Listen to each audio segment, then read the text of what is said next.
Hi, welcome to Keimino, where we help writers build a following for themselves and their stories. We give them the tools that they need in order to create better stories and then the demographic information on their stories to help sell them to producers. We just want to make life easy for you and we want your stories to be told. Hit like, hit subscribe, and join us as we talk about today's topic. We're back, and we're going to talk about writing some more. I've got a little bit of allergies, so just forgive that, and let's jump right in. Last week, we talked about how having a real person cast as your character will create an authenticity that your characters will instantly connect with, which is fantastic. But now I want to talk to you about how having a great character introduction will help your audience instantly connect to your character and how that will build out your story right from the beginning. All right, because it's important. It's important because when your characters have these strong introductions and your audience instantly connects, they get excited about the story because they're like, "Oh, I know this type of character. I know this archetype. Let's jump in and let's watch what he does with this story." Because when you have a great character introduction, you get instant emotional engagement from your audience. A strong intro gives the reader someone to care about, love or hate right away. Or if you do it really well, they love to hate or hate to love. And it creates an emotional stake. A good example of this is Miles Morales in Spider-Man Into the Spider-Verse. When he's introduced, he's singing badly, he's tagging a wall, he's being super awkward with his dad. And so you get to see who this character is right away. And the beauty of that is when I see that stuff, I'm like, oh man, that is so James. And then I sit there and go, okay, what else is James like? And 90% of the time, that will answer the questions of who this character really is. It is instantly relatable, it's funny, it's real, and we connect with Miles's humanity before he even has his superpowers, which is super important because you need to remember that every storyline that you're making has been told before. It's the lens that you're making it in that really makes the difference. An example of this is go watch Aquaman and Tokyo Drift, the Fast and Furious movie. And you'll find that they're the same stories, but that's not what we're talking about today. So let's jump back on topic here. When you give them strong character introductions, what you're doing is you're signaling to the audience who matters, who do they need to pay attention to. It's like it sets the stage for their narrative importance, which you have to remember on the flip side of this, if you have a character that's coming in and is really not that important, don't give him this strong introduction. Save that for the people who are important so that your audience is signaled this is someone that matters. An example of this is Willy Wonka in the 1971 version of Willy Wonka and the Chocolate Factory. What happens is the character is walking out of the chocolate factory and he's walking out with a limp. And then all of a sudden he somersault rolls and puts on this showmanship. And the reason why this works is because it's theatrical and unexpected. It immediately tells us this man is strange, he's performative, and most likely he's untrustworthy. Roald Dahl said it. From that point on, you never quite know whether he's lying or telling the truth. And what that does is it puts your audience on a tilt. Sit there and go, okay, I don't know what to think of this person, but it's such a strong introduction that it tells them this person's important to the story, it matters, and it throws them off for the rest of the movie, saying, okay, what is he going to do next? The next thing it'll do is, if you have a strong character introduction, it immediately establishes voice and personality, like what I said up top. Through their behavior, dialogue, or action, a good intro gives us a feel for who the character is, and not just what they look like. A good example of this is The Dark Knight. Think, my mind is blanking on the actor's name, but it's Batman. He's Bruce Wayne, and this character is being held by Batman, and he's like, "What's the difference between you and me?" And Batman, in a very distinctive voice, goes, "I'm not wearing hockey pads." Great acting, great character introduction for this movie, and it tells you how this character is a little bit different from the first movie.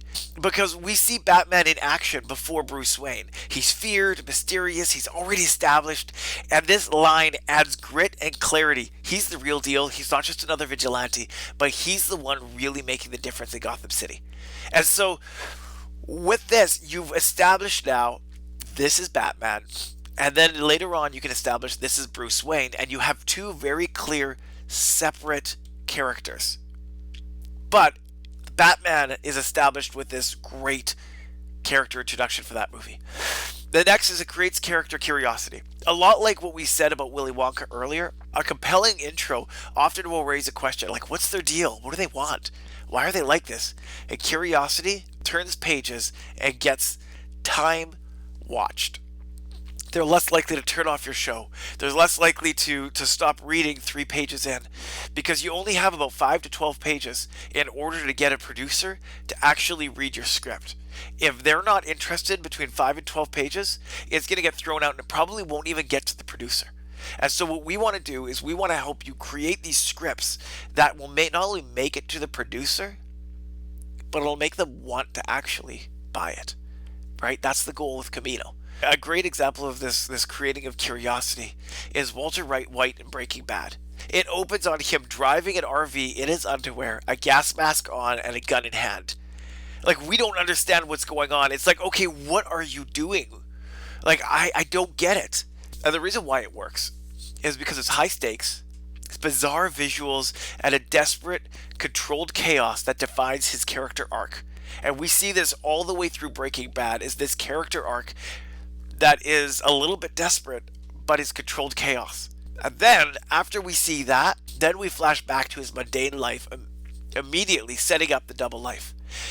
If we don't have that controlled chaos right at the beginning, we're not going to stick around to see what is going on with this mundane life. And then it becomes like every other pilot episode that you've watched and you've turned off.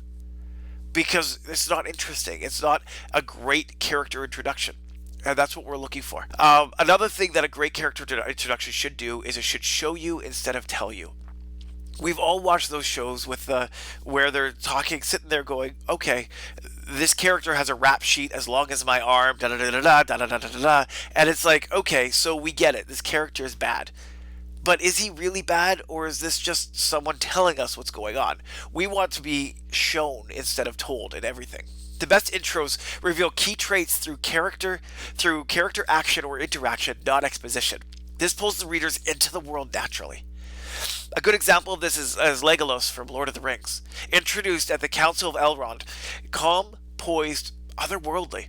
And the reason why it works is his intro isn't flashy, it's presence. He feels different, signaling his elven heritage without any sort of exposition. It also creates that character for the rest of the Lord of the Rings franchise that you enjoy, because it's like, okay, this is who he is. Next, it hints at internal conflict. Even a small moment, a great intro, can tease a deeper struggle or contradiction within the character, which keeps readers intrigued. The example of this is Frodo Baggins.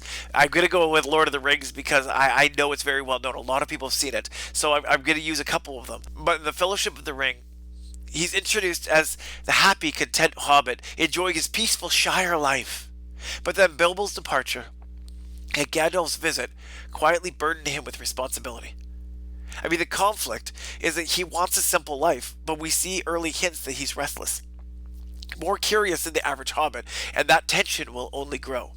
The reason why it works is it lays out the emotional foundation for everything that follows, without shouting, "This is a hero." Tolkien gives us a glimpse into his soul before any high-stakes adventure begins. It's subtle, warm, and deeply intentional. The next one is it sets the tone and genre. A character introduction often carries the story's tone, whether it's gritty, whimsical, dark, or comedic, helping to orient the audience. Like, a good example of this is Spade from the Maltese Falcon. He's introduced to the smoky office, leaning back with a sardonic grin as a mysterious woman walks in.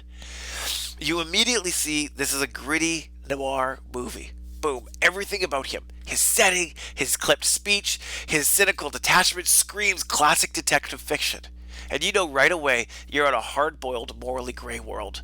And that sets the tone for the entire movie. Let's go to the next. It opens the door to theme. A well-crafted character intro can reflect or hint at a story's deeper themes.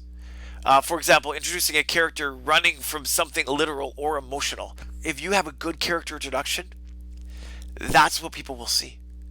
A good example of this is Gladiator, Maximus Decimus Meridius. He's such a classic character. I love that character.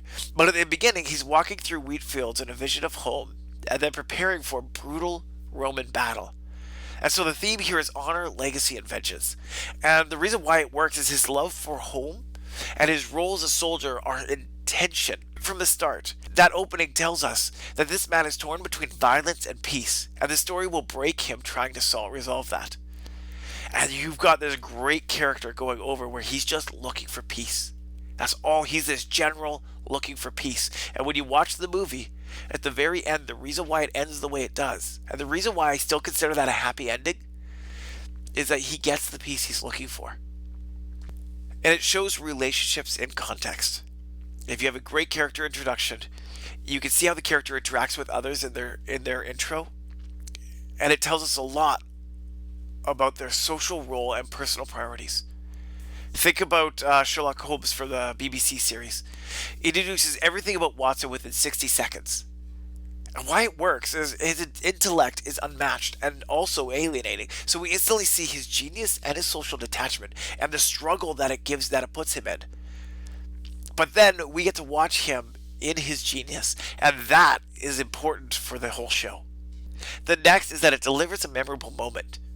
First impressions stick. A unique, vivid, or unexpected entrance helps the character stand out in a reader's mind. And there's none better than Jack Sparrow from the Pirates of the Caribbean. He rides in on a sinking ship and steps onto the dock perfectly as it disappears beneath him. The reason why it sticks is because it's physical comedy, its absurd confidence, and its total unpredictability, all in one visual gag. You get Jack Sparrow before he even says a word.